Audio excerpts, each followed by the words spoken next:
We're about to go on a wine tour Slash tasting. Otherwise, it would be with no point. Yeah, like what's the point in learning about it? You can't drink try it out. At Stonehill Winery in Branson. Here, we used to our cream sherries, and we don't do that anymore. We do that in New Florence. But our Spumani's, as you can see, they're all award-winning bottles of pictures. 1827, Germans came over and they settled in Pennsylvania. Well, they didn't like it there because it was cold. They didn't like anything about Pennsylvania, so they came down to Missouri. They found a place by the Missouri River, and they just loved it, and the hills were rolling, and it reminded them of the Rhineland.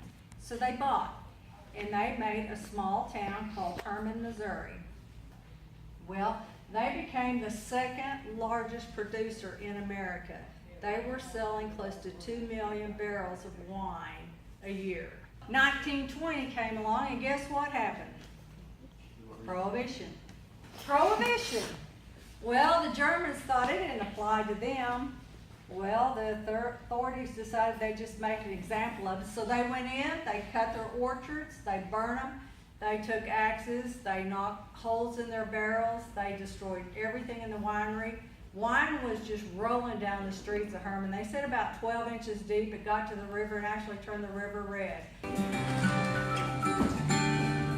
At the turn of the century, when Missouri produced more wine than every state in the Union but one, the town of Hermann was home to more than 65 wineries, including one of the world's largest. Standing tall in the rolling landscape that overlooks this old and picturesque German settlement, Hermann is still its capital city, and Stone Hill, the state's oldest, largest, and most widely acclaimed wine producer, continues to be the heart and soul of Missouri wine country.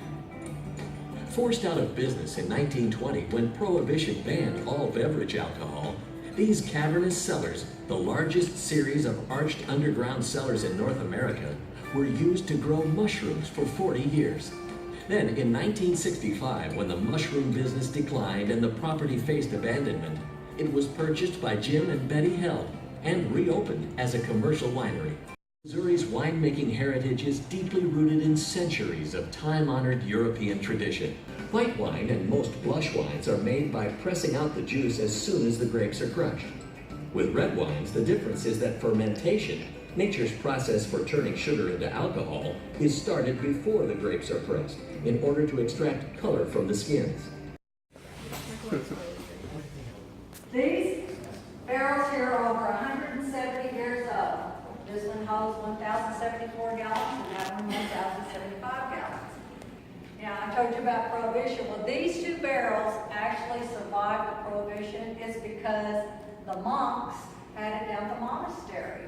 Because back then you could use it for medicinal purposes and for religious purposes. So a lot of people went to church back then, and this is what they made the wine in.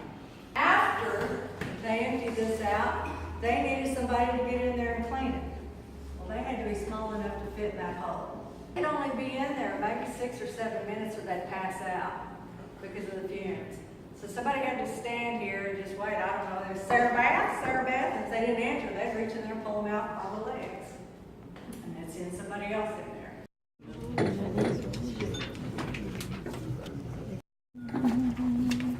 You're with her, right? No.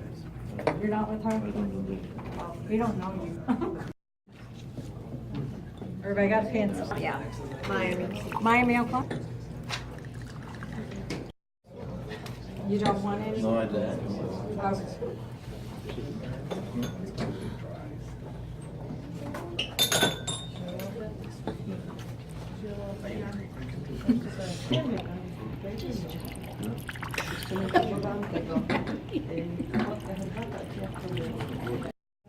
Is this an extra one here? That's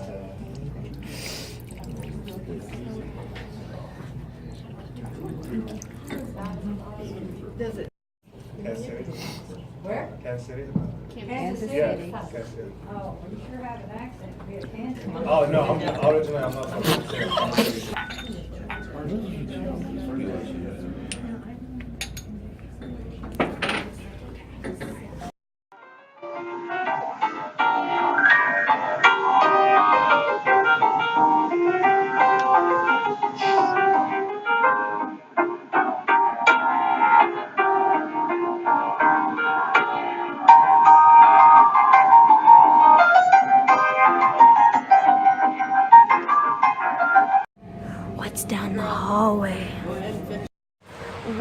we just finished the wine tour. Woo! And we're feeling pretty good. Pretty good. They gave me cream sherry. That's all I have to lost say. count of how many they let us try. They probably let us try at least 10 of them. Stonehill, which I guess is changing its name after To- years and years. Yeah. I mean, in Herman, Missouri, Yeah, they've- since the they've- 1800s, mhm. Stonehill has been a thing. But Yeah. now, I guess, since the family, I guess, is going different directions, Curling Vine. it's still in the family, but it's one of the sons now. And it's Curling Vine Winery is what it's going to be.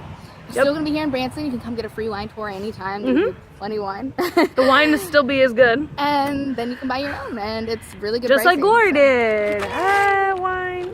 Fantasy. Fantasy Productions. Oh, yeah. Okay, we're Fantasy Productions. You don't even eat it. And this was how we do it after the wine tour.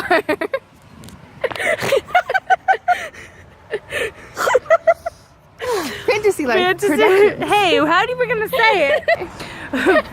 And after 10 wine tea samples, Fantasy Life Productions setting out.